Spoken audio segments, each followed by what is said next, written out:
beloved of God, dear family, in faith, in hope, and in love. Grace to you and peace from the God of the feast, from the Christ of open invitations and tables, and from the Spirit of abundance.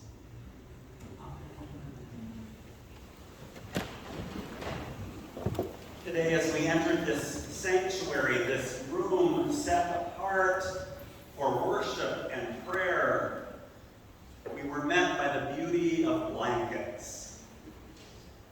Not just your average run-of-the-mill $14.99 Costco special, but hand-stitched, lovingly crafted, creatively envisioned masterpieces, numbering right around, we agreed on 45, somewhere in that neighborhood, soon to be literally shipped out to the ends of the earth through Lutheran World Relief, assembled by our sewing circle of persistent peacemakers. That's P-I-E-C-E makers. But who knew? Who knew that today of all days, on this Sunday of the year, which has come to be one of the most beloved for this faith community, on this year, these quilts would also represent peacemaking of another kind. The Pacem, for which we prayed as we gathered, Dona nobis pacem, grant us peace. The Salam, the Shalom, the Pax, the P-E-A-C-E, peace. On this Sunday of this year, when our warring world seems to be exploding in hatred and vengeance, violence and bloodshed, we are met. No, actually, we are barraged. Barraged this day by beauty. By the beauty of blankets, quilts, coverings, which are intended for peace, for warmth, for security, for rest, for comfort. On this Sunday of this year, as the blood of the innocents of Israel and Palestine cries out from the cities and surroundings of Ashkelon and Gaza, we here are given a feast for the eyes, comfort for our war-weary, heavy hearts, and our ears hear words that point not to a famine, but to a feast, a banquet of love in the face of hatred, as we sang from the 23rd Psalm, a feast of rich food and well-aged wines. As a matter of fact, so rich and so well-aged that the prophet repeats himself, describing the banquet, a banquet to which everyone is invited, those deemed both good and bad, and even those considered unworthy of the invitation. You prepare a table before me in the presence of my enemies. You anoint my head with oil. My cup overflows. We as humans know all too well our own capacity for hatred and vengeance, for getting even, and for holding grudges. We know this in the micro-realities of our own individual lives, and we see it now in the ancient warring peoples who are perpetrating violence on each other and slaughtering innocent lives as they seek the upper hand of revenge and retribution. And yet today, as our battle-besieged eyes are barraged by beauty and our heavy-laden ears are interrupted by the image of a delectable feast of goodness for all, perhaps perhaps this day what we are being called to do is to set a table. To set a table and to invite any and all, the good and the bad, those whom we would deem both worthy and unworthy.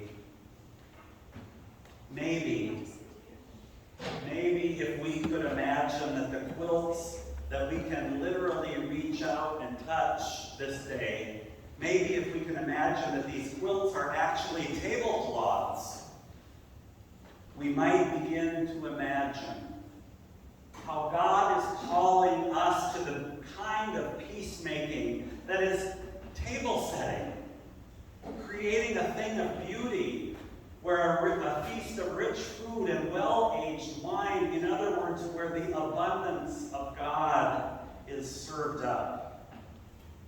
Tables where differences can be discussed and where diversity of all kinds can be celebrated. You prepare a table before me in the presence of my enemies. The psalmist points us to a God who prepares such tables for us. Could it be that God then anoints our heads with such abundance and fills our cup to such overflowing that even our enemies are included in the abundance? And even those who are unworthy in our eyes are recipients of the overflowing cup of grace.